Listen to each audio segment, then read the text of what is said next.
So basically, there are certain. I'm going to talk about the only pesticide that I use in my entire garden, including all the flowers, all the vegetable garden that I have, or even the herb garden like pudina or whatever that is there. So, this is all you need. These are the two things that you need.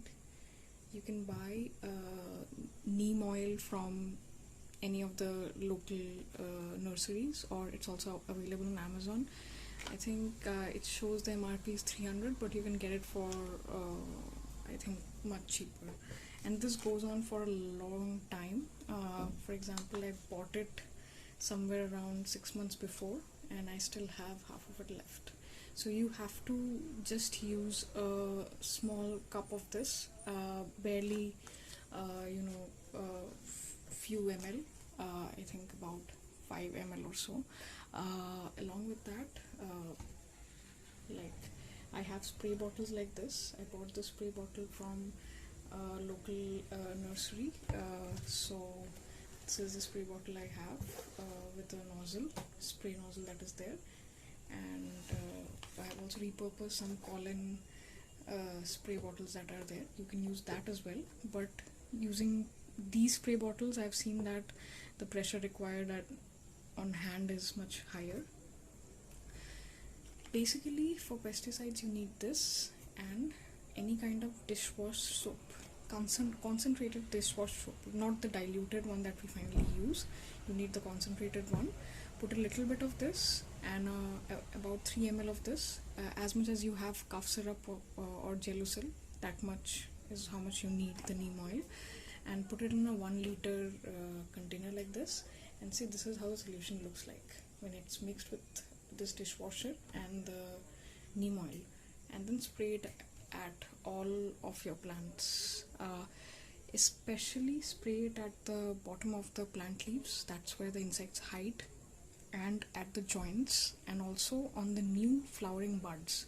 A lot of times the new flower buds are where the insects are hiding, and you have to spray it very well. You have to keep an eye on some of the insects that can literally take over your entire garden, and it will be very difficult. Again, this is a preventative solution. This is not a final solution that will get rid of your pest. You have to do a combination of removal of certain branch which is nearly entirely infected, and rest of the plants which is a little bit less infected. You have to isolate them and then spray this combined solution.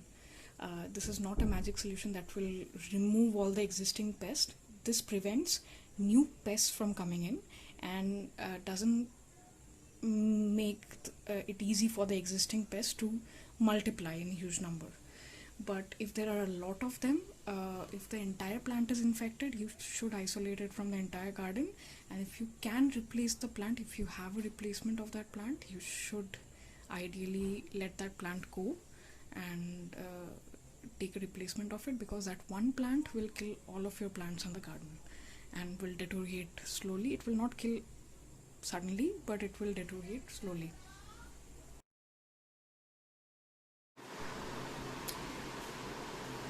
So I'm going to show you an example of some of the bugs that are very nasty. You can see this insect. This is very nasty. It takes a lot of time to get them off. What I usually do is I hand remove them from the larger insects. I hand remove them, and most of the time the children of this insect are usually present in the new buds or new leaves that are coming up.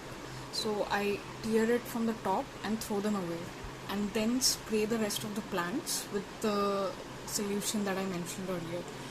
To show you how they spread, you see this is another branch that is there. See, 2 of them are there, and which means that possibly this entire branch is infected.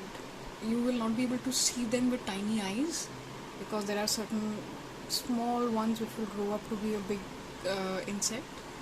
But the idea is you should keep plants like this completely separate from other plants, so as to not infect other plants, because this is a very difficult infestation to get rid of. I'm going to show you how to remove the plants.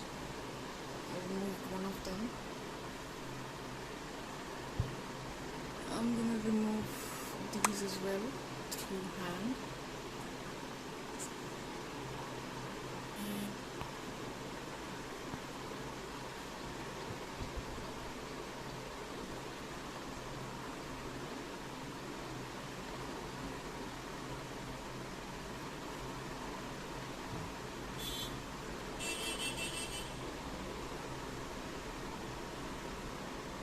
And then the rest of the plant needs to be sprayed.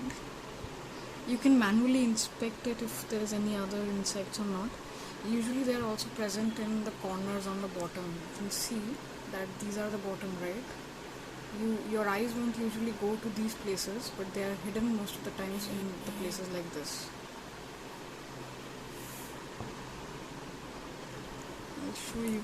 Some more infections are also present in this curled up leaves. You can see. So what I'll do is I'll completely remove these and let the plant grow, because it's very difficult to get rid of them by spraying it from them. So yeah, it needs a lot of observation, and you have to see there's a tiny kid insect here. I don't know if you can see it. This white dot you see, that is the insect. So this will grow to be big and multiply.